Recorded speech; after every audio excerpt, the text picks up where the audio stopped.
In the 1950s, if you had asked economists which country would become Southeast Asia's economic powerhouse, almost nobody would have answered Singapore. They would have said the Philippines. Back then, the country had one of Asia's strongest economies. Its universities ranked among the region's best. English was widely spoken. American companies invested heavily.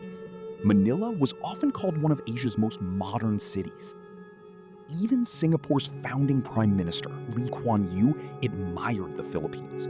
He once wrote that there was no reason why the country should not become one of ASEAN's greatest success stories. But history had different plans. Today, countries that once looked up to the Philippines have raced far ahead. South Korea, Singapore, Taiwan, even Vietnam is now closing the gap. So what happened? Was it corruption, bad leadership, or something much deeper? The turning point didn't happen overnight.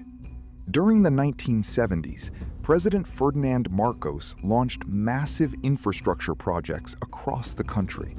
Roads, bridges, hospitals, and public buildings transformed parts of the Philippines. At first, economic growth looked impressive, but much of that expansion depended on foreign borrowing. Then came the global oil shocks. Interest rates surged. International debt became far more expensive. By the early 1980s, the Philippine economy entered one of its worst crises. Political instability increased. Investors lost confidence. Capital fled the country. The assassination of opposition leader Benigno Aquino Jr. in 1983 accelerated the crisis even further.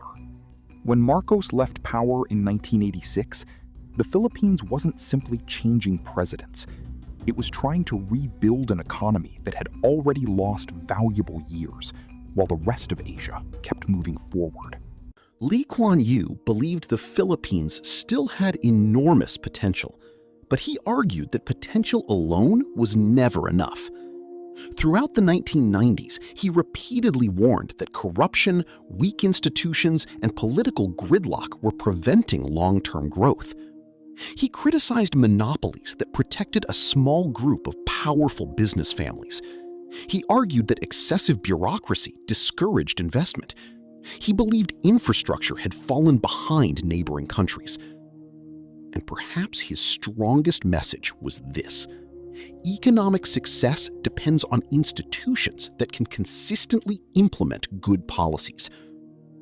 Whether people agreed with him or not, his warning became increasingly difficult to ignore as neighboring economies accelerated.